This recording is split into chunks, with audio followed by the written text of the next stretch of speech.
All right. I think everyone's ready for lunch already. Sorry, guys. It's a huge conflict when we try to get our brain online and we're trying to feed it food at the same time. It doesn't work very well. And I do a lot of trainings with big groups like this, so I know how that works. So if you do feel distracted and pulled away by the thought of food, I won't be upset. That's totally fine. So I have to thank Betaworks, first of all, for inviting me to be a part of this incredible group of speakers. I was really excited, as I'm sure all of you were, to find out that Tristan Harris would be joining us. So I have to say thank you, Betaworks, for that little dopamine hit just before we all came here. We know how those things work. This room gets dopamine hits quite well, I think. Another reason that I'm so kind of thankful and grateful to be a part of this conversation is that I really believe that any conversation that's around humane technology or creating humane technology really needs to involve the people who care for humanity as part of their work. So whether that's psychologists or therapists, artists, museum curators, ethicists, philosophers, people for whom really the primary stakes are in humanity and not necessarily technology. So I like to think of myself as one such person. As Ben said, my name is Teodora Pavkovic. I'm a psychologist, a therapist, and a parenting coach, and my focus is on digital wellness and parenting in the age of technology.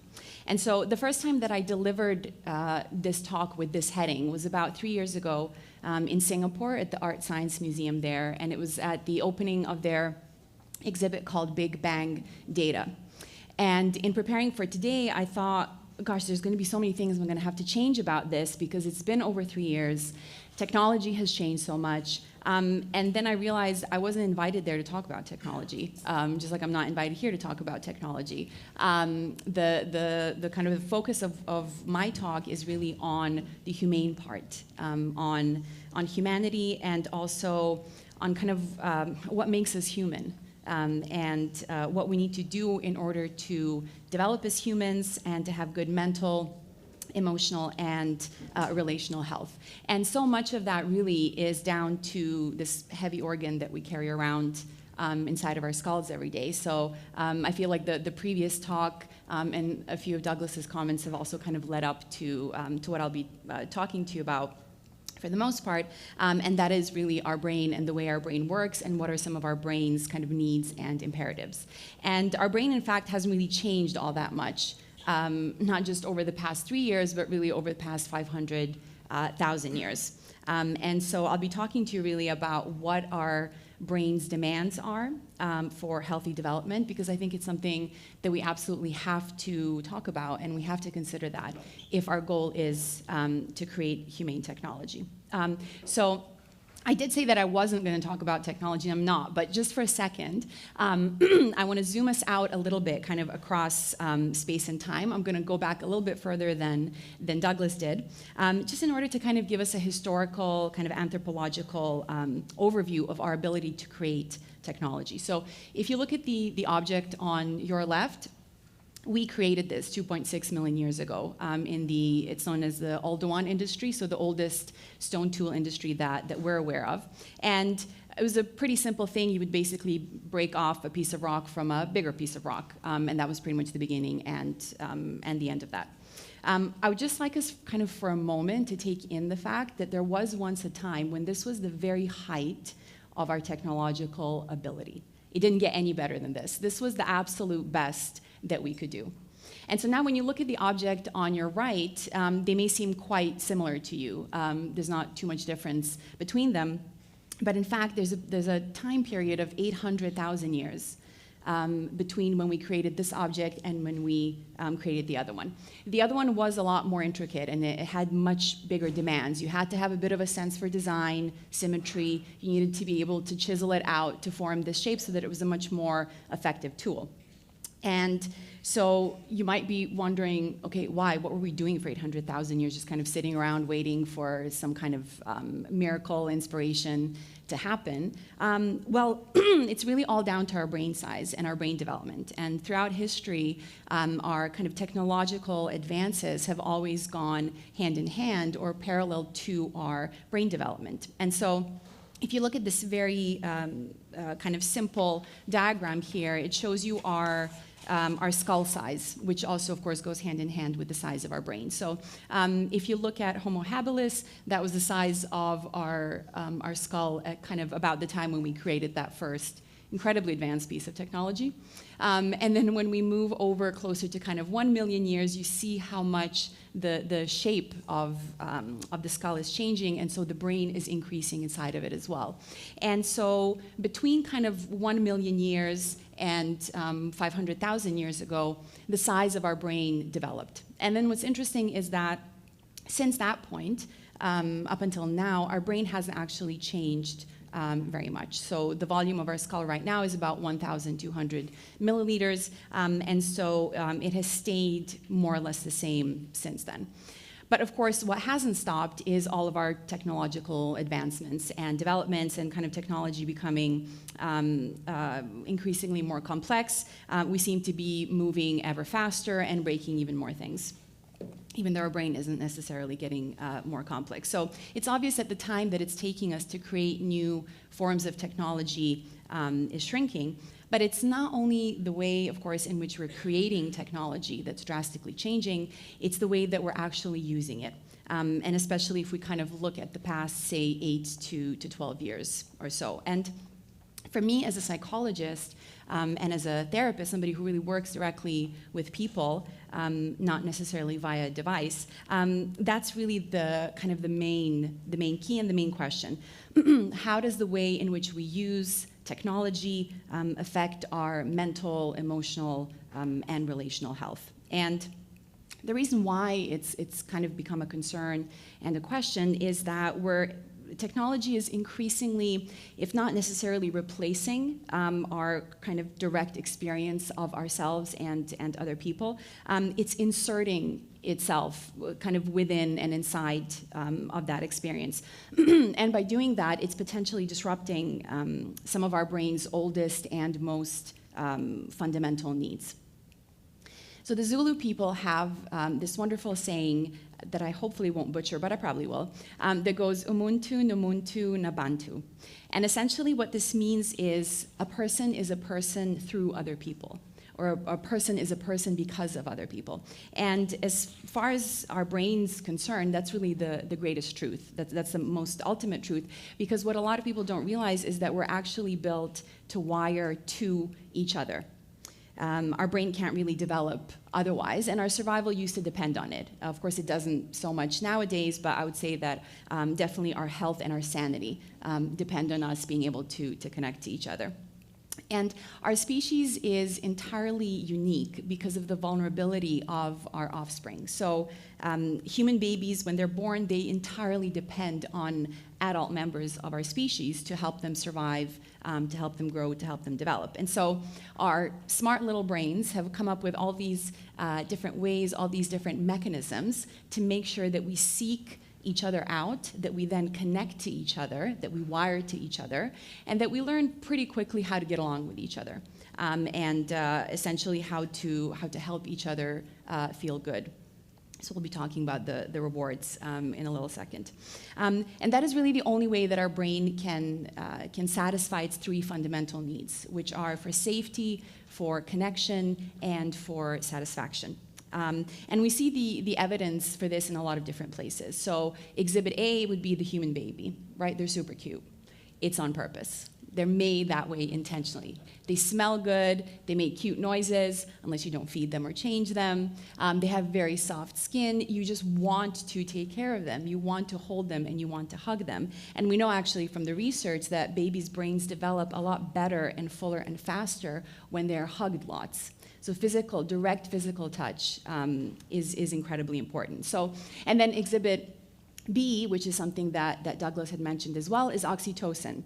So it's this magical little hormone that's also often known as the love chemical or the connection chemical. It's always released during human exchanges of different kinds. So for example, when women breastfeed their babies, there's a release of oxytocin. Oxytocin is released during sexual intercourse. It is released when you hug somebody.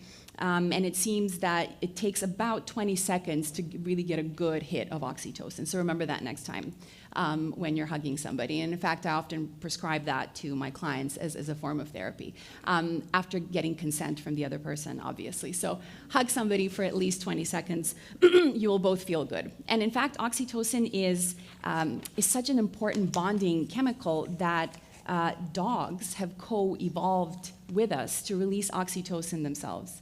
And so for those of you who have dogs, when you make eye contact with your dog, and you look at your dog and your dog looks at you, you're both getting little hits of oxytocin, and that brings you even closer together and bonds you. So this is an example of just a few of those mechanisms. I want to go into a little bit more detail now and kind of geek out on you a little bit on the neuroscience, because again, like I said, I think it's crucial that we kind of give a deeper consideration to some of these mechanisms that we have in place that we really need to nurture and that we need to improve. And all of them revolve around our connections, our direct connections with other people. All of these depend on other people. And a lot of this work comes from a book I would highly recommend to everybody. It's by a psychiatrist called Amy Banks, and the title of the book is Wired to Connect, which is exactly, of course, what we're talking about. Now, as I'm describing these four mechanisms or pathways to you, I invite you to think about two different kind of categories of people in your life. Category number one is the people who you're closest to, your closest, most important, significant relationships. And then the second category is the people who you spend most of your time with, because those two aren't always the same thing. Ideally, you have lots of overlaps between them, but it's not always the case that they're exactly the same people. And so one of the questions also, by the way, that I invite you to kind of ask yourself is, do these people, or how well do they satisfy these needs for your brain? And also, how skilled do you think you are at satisfying it for other people as well? Because it's a reciprocal thing, so it's important for us to think about it in both ways. So, like I said before, the most basic need of our brain is safety. Our brain is constantly scanning out, kind of sensing the environment to check if it's safe to be here. And if it's not, that's when we go into our fight or flight mode, when the amygdala starts going a little bit crazy. So we've developed a few different ways of doing this. So as you're all sitting here, you're primarily using your ears and you're using your eyes to kind of scan out the environment as I'm speaking to check, is my tone of voice particularly threatening? Are the 40-plus muscles of my face creating facial expressions that might be a little bit threatening? How wide are my eyes, or how narrow are they? What's my body language? And your brain goes, okay, she seems safe, hopefully. And what it then does is that using the longest nerve in our body, called the vagus nerve, it calms down your heart, lowers down your heart rate, it relaxes your muscles, and it goes, okay, now we're good to go. We can do all the other things that we need to do because we're safe. So that is the most fundamental need that we all have. And our brains are constantly trying to detect safety from other people and also trying to show other people that we're safe. So the ways in which I'm ideally showing you that I am in fact safe to be around is, again, using the tone of my voice, my facial expressions, and my body as well. And we know from, by the way, a lot of research looking at children who had early trauma and neglect or abuse, just how disrupted that system becomes when that need is not satisfied kind of from the get-go. Belonging is another huge topic that we've been talking about a lot recently, as well as talking about distraction. A lot of people talk about this loneliness or isolation epidemic and this big problem that seems to be happening for teenagers in quite a major way as well. So our brain needs to feel like it belongs in the crowd, in the tribe with the other brains. And as far as it's concerned, physical pain is exactly the same as social rejection or isolation. So studies have shown that the same parts of the brain will light up when somebody socially rejects you or kind of pushes you out of your group, and when somebody actually physically harms you. And even though we have neuroscience now to kind of definitely prove this to us, we've really known this for hundreds, again, maybe hundreds of thousands of years, because we've used this system as a form of punishment. So of course, solitary confinement has always been used as a way to punish people because we know it hurts. When we want to discipline our children and teach them a lesson, we send them off to their room to go there by themselves and think about what they've done. For those of you who are parents, quick tip, they don't think about what they've done. So don't waste your time and energy. They don't do that. Anyway, so belonging is incredibly important for our brain's healthy development. Mirroring is one of the most fascinating ones. And so if we hooked up your brains to little EEG monitors, which monitor the brain waves, the activity in your brain, what we'd find right now is that as you're sitting watching me speak, even though your mouths are closed and you're not speaking, the part of your brain that's in charge of moving your lips and your tongue and this whole part of your face, part of your head, is actually firing away. And so it's as though your brain is actually copying what I'm doing. And we seem to do this, again, based on the research, we seem to do this all the time because, again, we're constantly scanning our environment. We're constantly seeking each other out. We're seeking to connect with each other. And so we're constantly kind of copying what the other person is doing. We do this especially well, of course, the more that we pay attention to somebody. And so the more that we pay attention, the more that we mirror them, the more that our brains get activated, the more that we mirror somebody else, the more we see them and the more that they feel seen. And if we think about children and their healthy development, the most important thing for a child, first of all, is to feel safe, but then it's also to feel seen. Because as human beings, how do we know who we are if there aren't other human beings who see us and who say, I see you, you're a human being? And this again ties into that wonderful Zulu saying as well. And of course, it's very easy to connect the dots between mirroring and things like empathy and compassion, which also a lot of amazing books have been written about that topic recently, because again, there seems to be this shrinking of the ability to express compassion and empathy towards each other. And then finally, we get to the realm of rewards, where the overlord is kind of the bad boy of the brain, dopamine, or has kind of become the kind of naughty neurochemical. But one of the things that we don't realize is that dopamine also gets released when we're engaged in really pleasant interactions with each other, with other human beings. Another way to think about it is energizing. That's one of the things that dopamine also does. It makes you feel energized. And so we all know those people who, after you've had an interaction with them, they leave you feeling more energized. They leave you feeling more kind of vital. I definitely felt that way after hearing Douglas speak. So I got a nice hit of dopamine after that talk. And then you know those people who just suck the energy right out of you after you've had that interaction with them, and you just wish you hadn't wasted your lunch break or whatever it is on them. So they're basically sucking the dopamine out of your brain when they're doing that. Now, everything is disruptable nowadays, we all know this, and these networks are really no different than that. And we're starting to see kind of the effects of that disruption already, again, because we're increasingly starting to experience both ourselves and the world around us via different devices. And so why this is kind of a problem is that in order to develop all these mechanisms, these networks that I talked about just now, we need to have a direct line of communication, both with different aspects of ourselves, but with the people who are in our environment. And again, Douglas talked about that earlier with that Skype example, where you really can't do a lot of these things that I was just talking about because you're communicating via some kind of technology. And so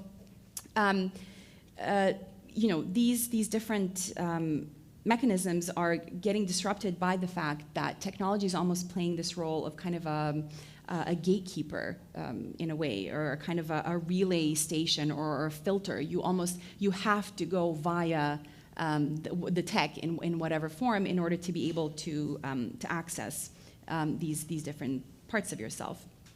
And again, as it's been said before already, one of the main reasons why we really have to think about the role of technology then is because technology isn't necessarily good, it's not necessarily bad, but again, it's not necessarily neutral either.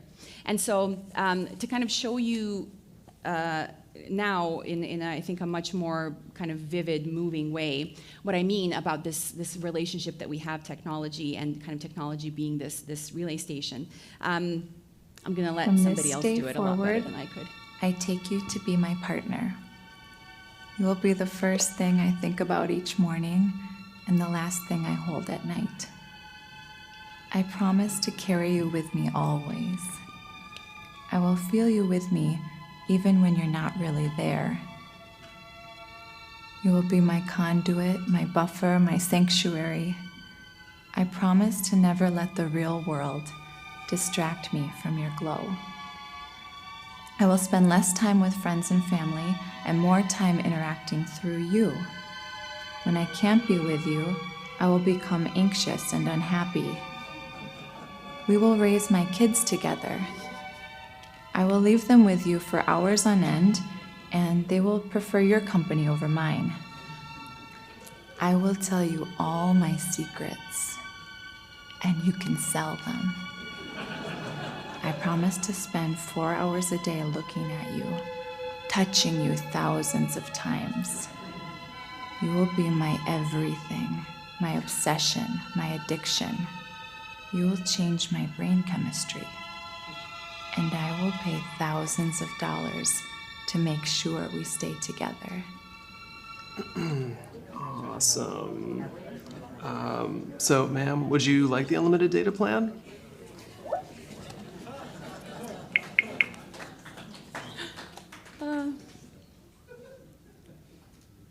So the numbers have gone up, so it's no longer, yeah.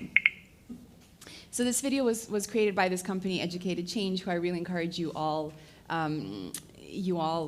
check out. But I love this video because, and it's not just the text, it's her, it's the way she talks about it. You can feel that passion and that connection, that desire and that attachment that she has to her device, and that a lot of us have to our devices, of course, too. So back in 2016, when I first gave this talk, this was a list of what I called the senses that pretty much stand to be disrupted from our excessive reliance or technology, or excessive connectedness to technology, and a kind of reduction in human connectedness.